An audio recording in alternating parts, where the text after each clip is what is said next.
1965년 우즈베키스탄 사마르칸트의 아프라시압 왕궁터에서 길이 44m의 벽화가 발견되었습니다. 벽화 오른쪽에는 조우관을 쓴 사신 2명이 그려져 있습니다. 처음 이 벽화를 발굴한 러시아 고고학자는 벽화 제작 시기를 7세기 말에서 8세기로 추정했습니다. 이를 근거로 조우관을 쓴 사신은 699년에 건국된 발해 사람으로 여겨졌습니다. 조우관은 고구려와 발해에서만 착용하던 독특한 모자였기 때문입니다. 2004년에 벽화에 쓰인 문자를 해석한 끝에 벽화가 사마르칸트의 바흐르만 국왕 때 제작되었다는 사실이 밝혀졌습니다. 그래서 조우관을 쓴 사신은 고구려인으로 확인되었습니다. 사마르칸트는 무역으로 번창했던 소그드인의 도시국가였습니다.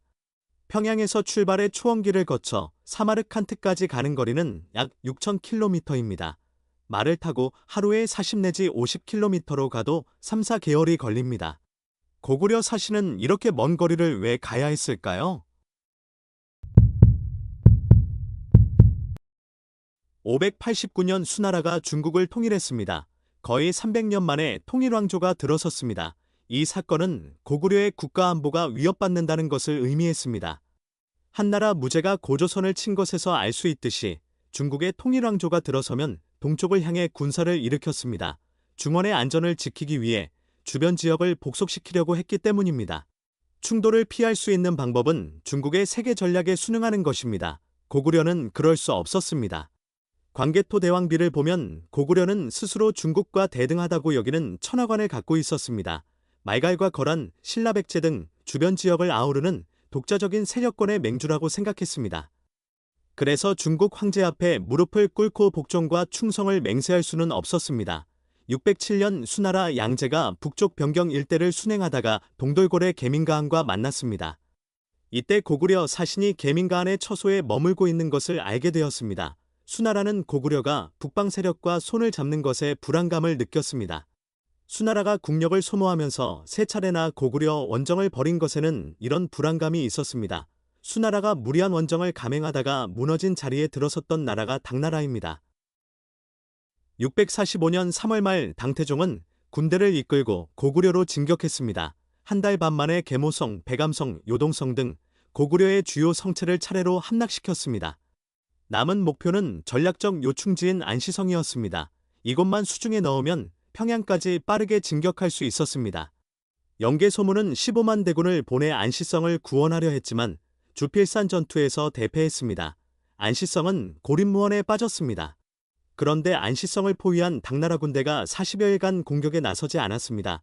사마광이 집필한 자치통감에는 주필산 전투 직후 고구려의 움직임이 기록되어 있습니다.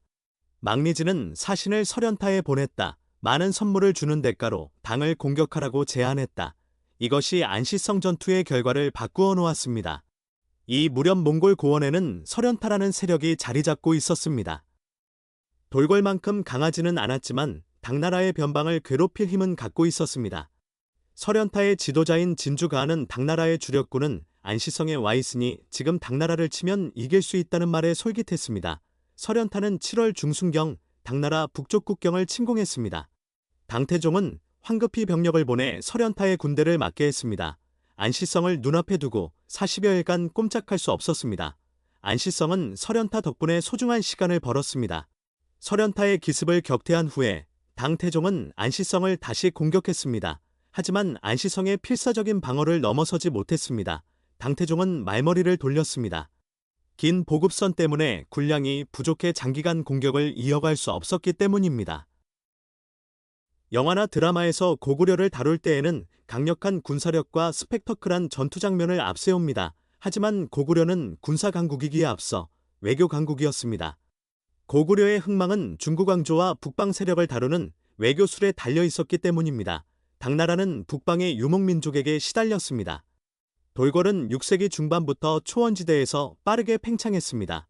동쪽의 몽골 고원에서 일어나 서쪽의 카스피해까지 세력권을 넓혔습니다. 581년 수나라가 건국되었을 무렵 돌궐은 동돌궐과 서돌궐로 분열되었습니다. 고구려는 수나라와 당나라의 팽창에 맞서기 위해 동돌궐과 동맹을 맺었습니다. 607년 계민가한에게 사신을 파견한 것은 동맹관계를 맺기 위해서였습니다. 630년 당태종이 동돌궐을 멸망시켰습니다. 그 후 설현타가 일어나 몽골 고원을 지배했습니다. 고구려는 설현타도 우호 세력으로 끌어들였습니다. 중국의 위협 속에서도 700년간 존속했던 고구려의 저력은 이런 외교술 덕분이었습니다. 당태종은 고구려를 정복하려면 유목민족부터 제압해 고구려를 고립시켜야 한다고 판단했습니다. 646년 설현타를 공격해 완전히 제압했습니다. 고구려 입장에서는 당나라에 맞설 수 있는 외교 옵션이 사라졌습니다. 하지만 고구려는 외교적 노력을 포기하지 않았습니다. 설현타가 무너진 후에 사마르칸트로 사신을 파견했습니다.